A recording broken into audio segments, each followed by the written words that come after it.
in the Lake Tanganyika Basin, and unlike a normal person's reaction, which would be like, get me out of here, I never want to go back, I was like, yes.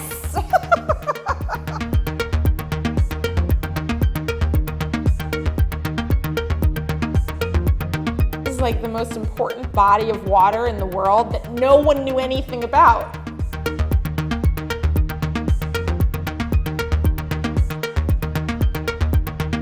There are no roads and there are no phones. So the access point to these communities is over the water.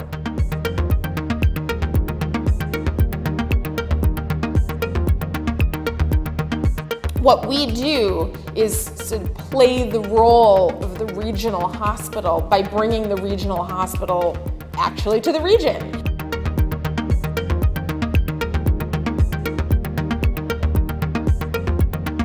If I had to think of one word that summarizes the Lake Tanganyika Basin, I would say it's sort of intense.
Lake Tanganyika is one of the most remote locations in sub-Saharan Africa. It's literally right in the heart of sub-Saharan Central Africa in the Great Lakes. It's the longest lake in the world, in between 4 countries, the Democratic Republic of the Congo, Tanzania, Burundi, and Zambia. The geography around Lake Tanganyika has contributed to its isolation because it's surrounded by tall mountains and there's an escarpment on the Tanzanian side, which makes it very difficult just physically, right, to get to Lake Tanganyika. And then the infrastructure around the lake is very, very poor.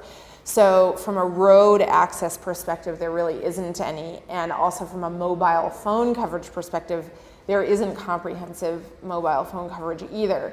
So if you take these physical characteristics and then overlay the insecurity that has taken place in the Great Lakes region in general, you have a place that is both highly strategic from a natural resources perspective, but heretofore has been basically inaccessible. The whole western border of Lake Tanganyika is mineral-rich Eastern Congo. So I think it's pretty obvious, and a lot of these discoveries are not new. We know that they're there. So you have all the mining issues that are right out there, obvious, have been around for a while. But we have some new issues which are on the table, and that is around oil and gas. So a lot of people are aware of this sort of East Central African oil boom, but may not know the actual details of what that oil boom is about. And the Albertine Graben, which is where Lake Tanganyika is considered sort of, one new mother lode of petroleum. So that is a very active issue right now, but I think it's very important to contextualize that amongst the other natural resources that are, sort of from a biodiversity and clean water perspective. Lake Tanganyika has almost 1/5 of the world's available fresh water in it. And so from a water security standpoint, that is reason alone why the Lake Tanganyika Basin should be considered a highly strategic area.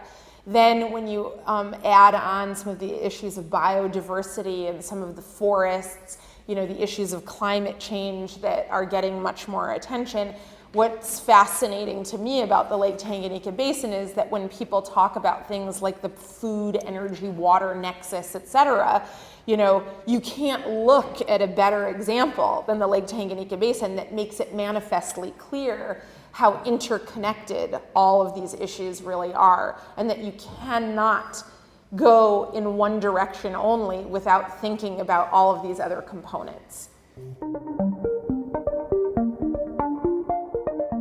Around the few population centers, there may be electricity, there may be cellular phone coverage, but for the majority of the lakeside communities that don't live in a population center around Lake Tanganyika, we're talking about, real lack of development.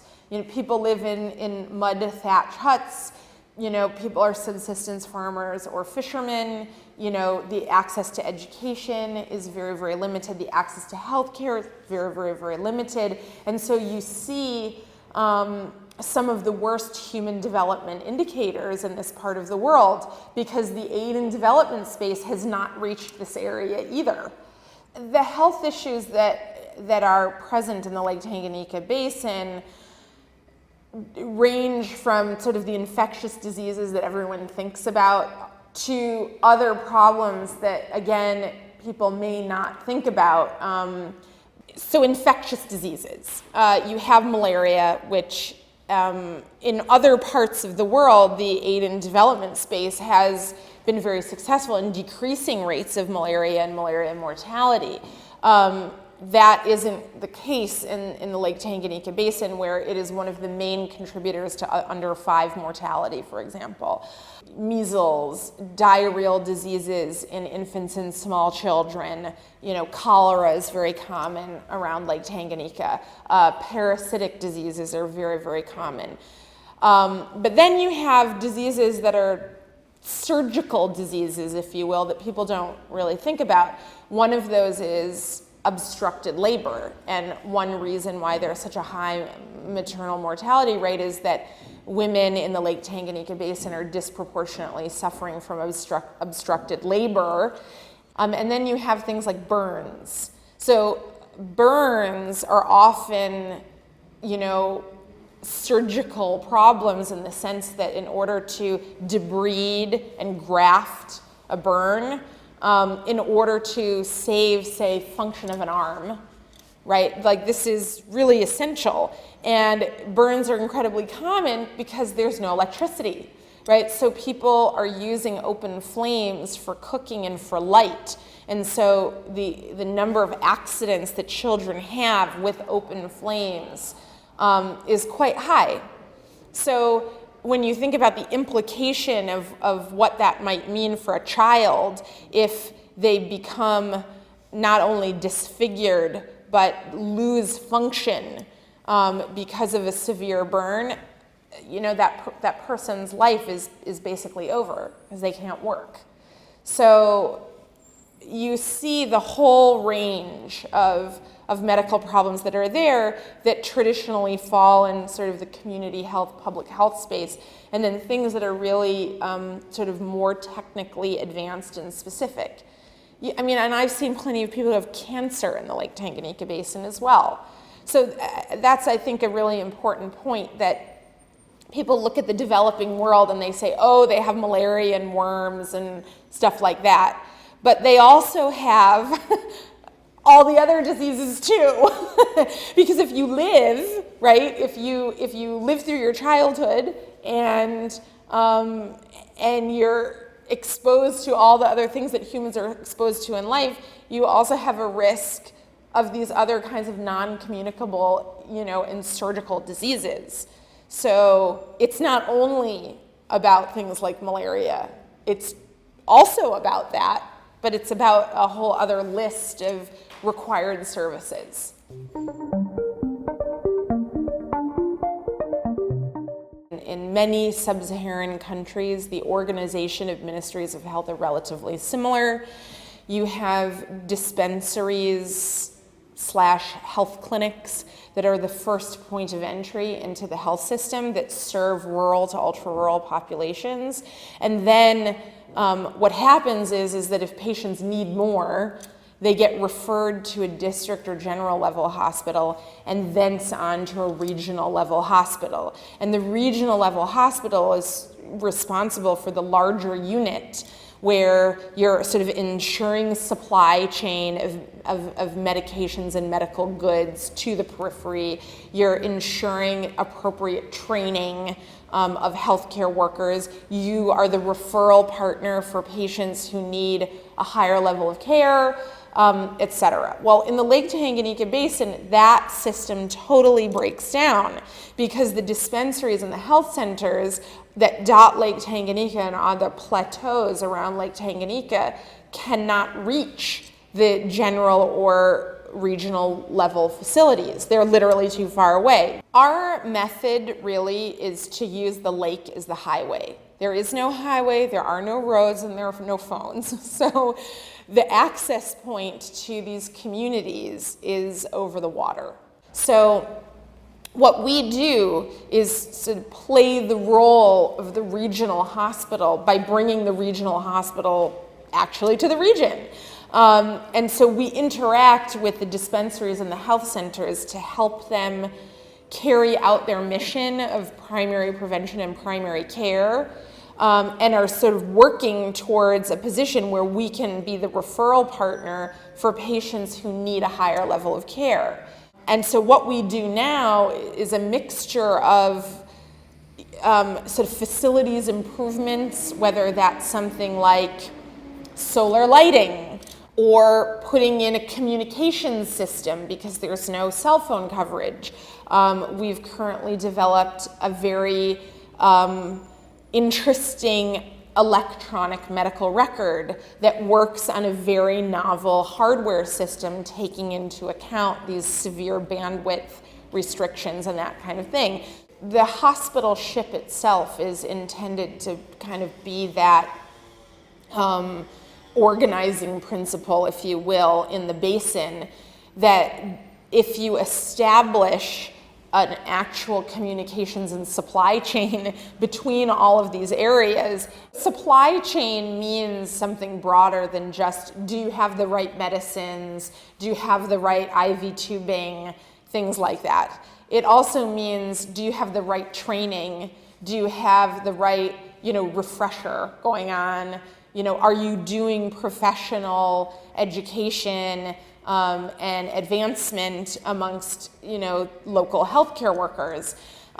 So the idea of the regional hospital on a ship is the organizing principle around which this idea of upward trajectory and improvement, wraps itself around, that concept, because it's there and able to engage in all of these activities and ensure supply chains and communications in a way that, there is no other system that can do that right now.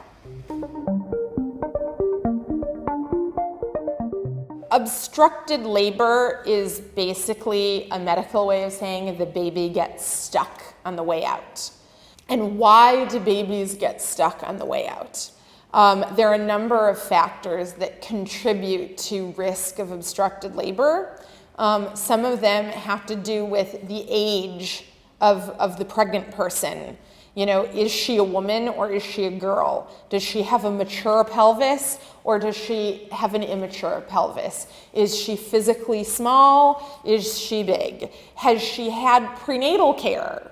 Has she had the right kind of support and oversight of healthy growth of the fetus? And is she going to deliver in an area where there are trained healthcare professionals that know the kinds of maneuvers to assist vaginal delivery and who know when you have to move to a cesarean section because of safety of the baby and safety for the mother? In the Lake Tanganyika Basin, we don't have any of that, right? We have the perfect storm of risk factors. girls get pregnant very early. There is no availability of family planning / contraception. So there's an access problem. To a certain extent, it's an education problem, that girls are not necessarily in school. They marry early. They become pregnant early. And so then you have this issue of, is your body physically mature enough to, have a baby right now? And sometimes the answer to that is no. And then, you couple sort of the risk factors of having a baby that might be slightly too big for your body, with no sort of, technical capabilities to deal with that very situation. And really what we're talking about is there a safe cesarean section available in a timely way that can not only save the life of the mother, but save the life of the infant. In the absence of that, when a baby gets stuck, the baby almost invariably dies. And then if the woman herself does not die, this is where obstetric fistula occurs, because you literally, your baby dies and is putting pressure on certain organs inside your body, and the pressure of that baby inside essentially injures some of the organs of these women and creates these abnormal connections inside the body, resulting in what is this incredibly shameful, horrible injury, whereby the girls are basically leaking urine and or feces uncontrollably, and literally because people are disgusted by them. That is really the reason they are shunned from their communities. Often their husbands will leave them. Often they're driven out of their villages, or conversely, they spend their entire lives, tucked into the corner of a hut. Literally their lives sort of effectively come to an end. And so this is a horrible problem that is better dealt with by preventing the upstream causes of obstetric fistula, but at the same time, it can be repaired ex post. Most women who have these injuries with the right kind of treatment can be repaired and restored to a normal life. But you have to have the access in order to give that treatment. We have treated women on the Congo side of the lake and the Tanzanian side of the lake who suffer from obstetric fistula. We created a team of people, and we spent many months recruiting patients, and again, hoping to create a realistic sense of what they should expect, that they can trust us. It's a very intimidating problem to come forward with, right? So even making people in the community feel like they would want to come forward and identify themselves as somebody that had this problem takes time. So we spent a lot of time sort of doing community education about the nature of the injury, disease itself, and then we essentially created this group of women who needed surgical treatment, and we provided that surgical treatment for them. On the Congo side, we had a couple of patients who, after their successful surgery and also understanding the educational component to it, and what she would have to do, say, if she wanted to have a family. We've had a couple of patients who have successfully been pregnant and delivered babies safely. Now they have their children, they're repaired, and they're having a normal life. So, that is probably as good as it gets. But I think there are other stories about obstetric fistula that I think are really important, and that is that we occasionally see women who are so injured or where repairs have been attempted, but in not the correct technical way, basically physically have a problem that is very complex from a surgical perspective, where right now we just don't have the technical capability to treat these kinds of women with very, very complex fistulae. But having said that, we still feel that we can help these women. And we had a woman like that during this fistula outreach that we did. The woman really didn't have an injury that was amenable to the repair with the technology that we had at that moment. Nonetheless, we were able to help her with the management of the problem, with certain kinds of, just goods. I mean, even as basic, do you have, a few pairs of underwear? Do you have pads, right? Do you have a way of protecting, the mattress that you sleep on? Things like that are so minimal that make a huge difference for women who are trying to manage this problem.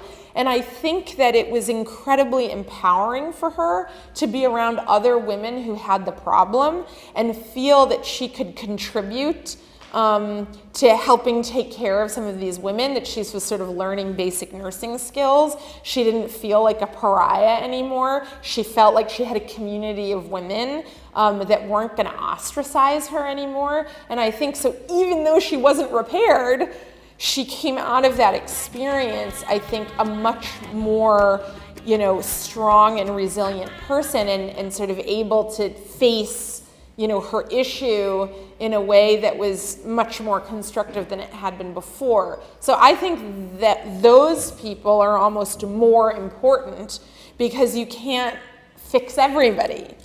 And those people need a way to live their lives too. So, she is the patient that, almost interested me the most in a way.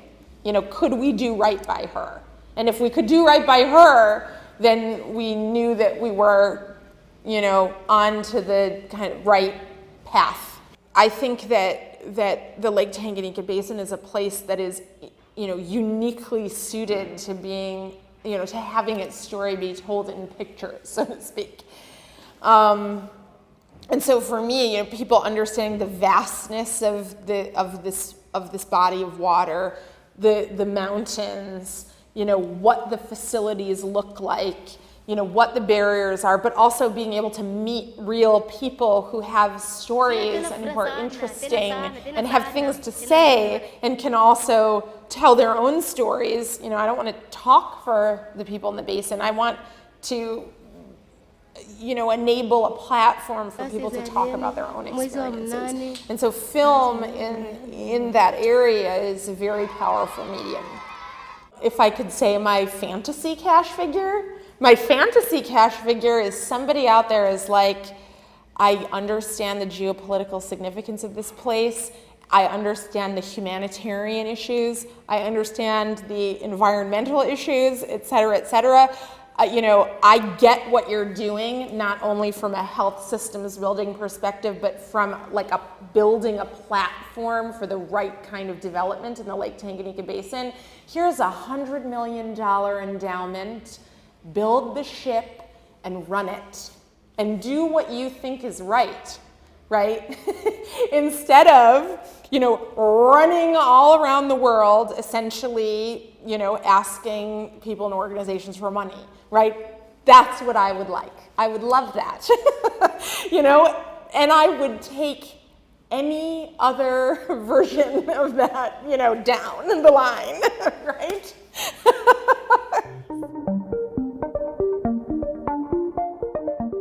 One of the things that we spend a lot of time thinking about is this idea of water-based care.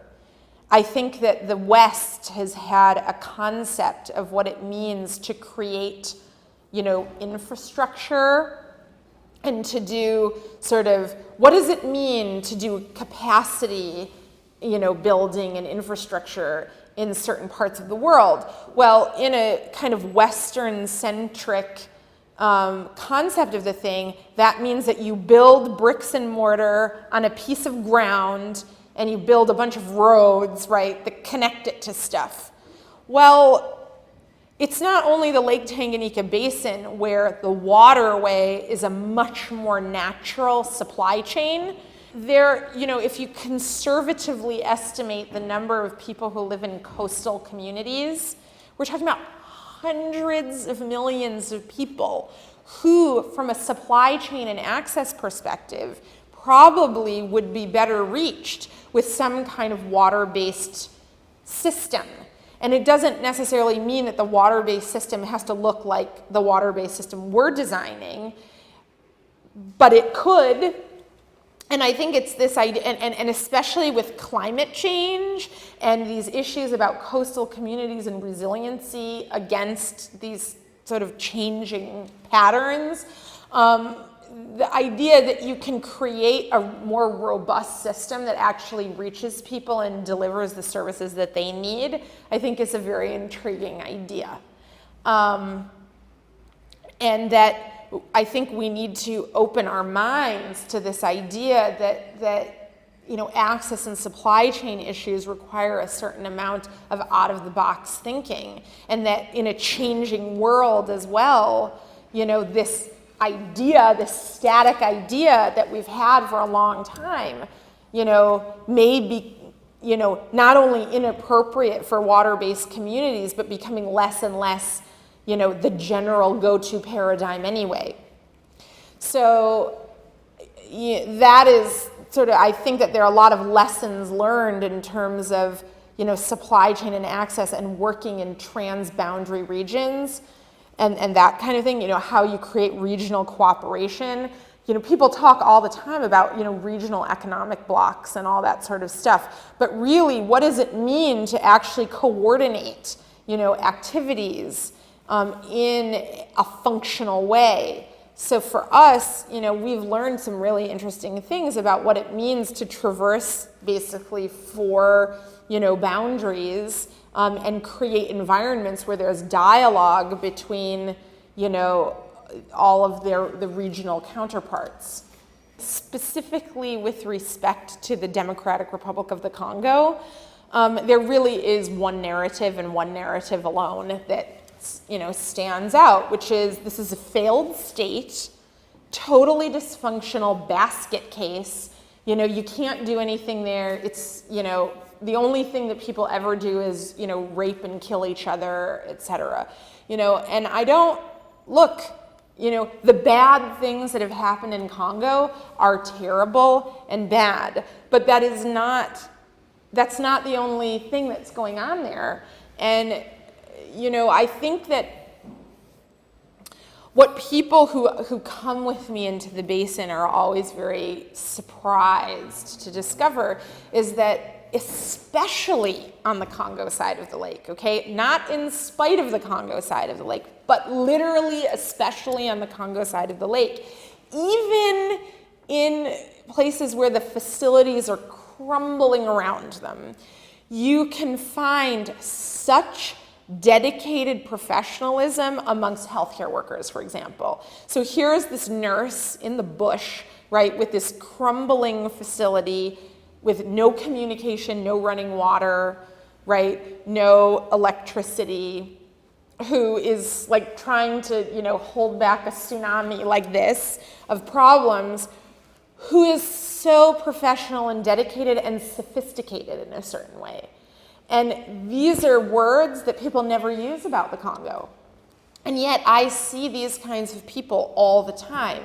So not only do I think there's a lack of awareness about a strong technocratic and professional class that exists in the Congolese diaspora that would be so thrilled to come back to Congo and participate and make the country better. There is an indigenous, present technocratic professional class that is there, hibernating maybe in many places, but is there, the capacity, the human capital in DRC is so impressive to me that I feel like,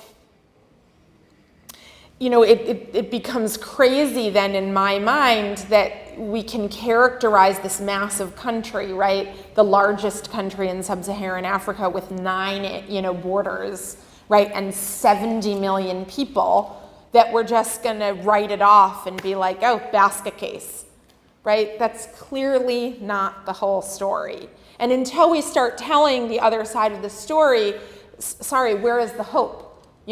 Why are we to do anything? Why are we to engage if it's only this story of negativity and there's nothing else, right, that the country has to offer? I think the Congo has so much to offer, and we have to begin to engage with it in a very different kind of way.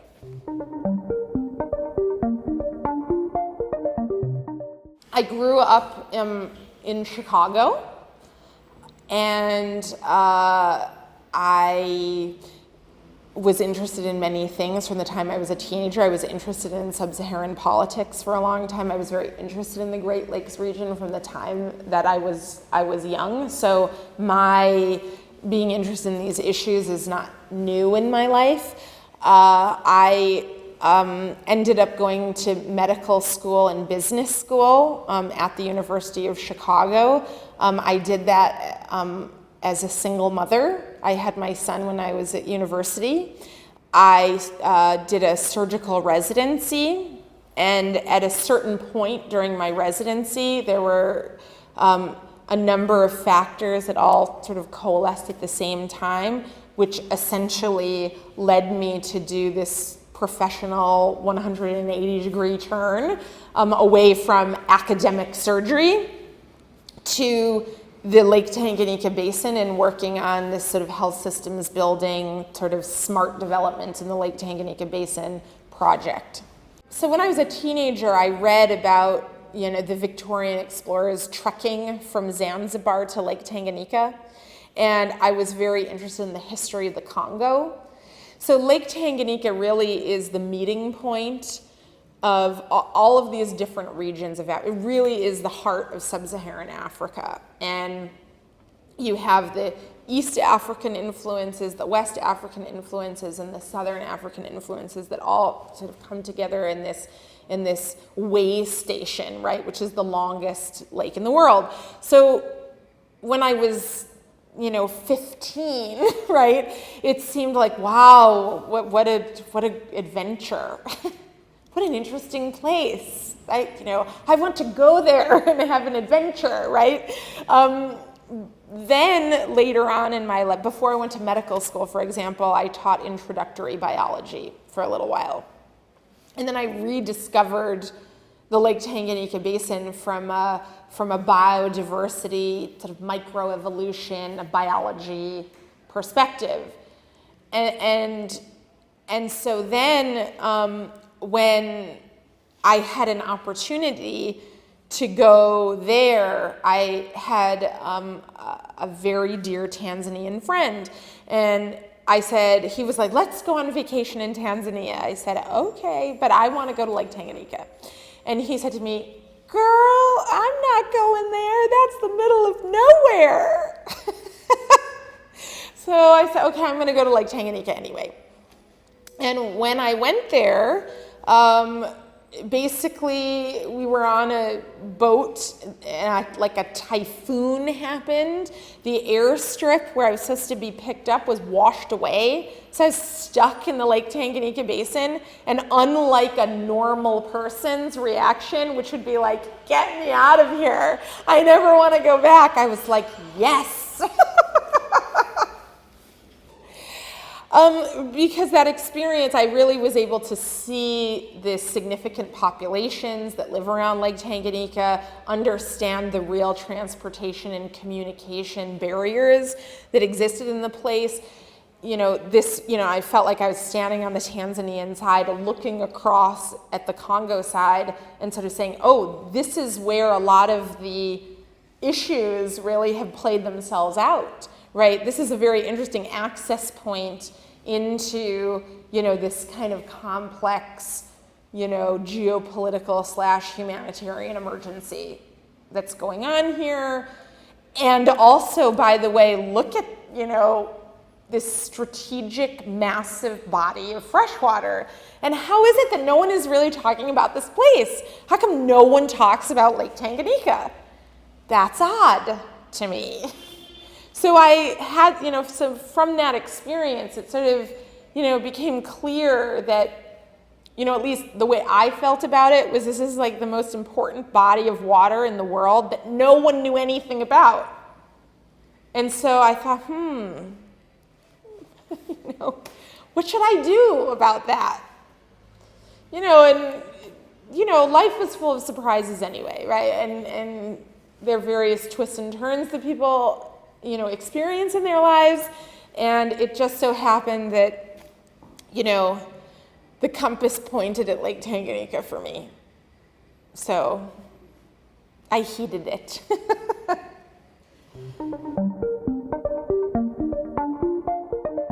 It's a beautiful place. Lake Tanganyika is so beautiful. The water is beautiful, the mountains are beautiful, the people are beautiful. It's a physically dramatic, beautiful place. And if I had to think of one word that summarizes the Lake Tanganyika place, I would say it's sort of intense, right? That there is sort of intense beauty and it's sort of intense possibility. There's something that's very sort of peaceful and deep and ancient about it. But at the same time, you do have, this sort of intensely bad things, right? Like it's bad that we have the under 5 mortality rate that we have. It's bad that we have the maternal mortality rate that we have. It's bad that there is so much poverty and suffering. And it's bad that, there are pockets of, very, extreme insecurity. So it's sort of this place where you have, a series of conflicting emotions, kind of all the time. So that's sort of an intense experience.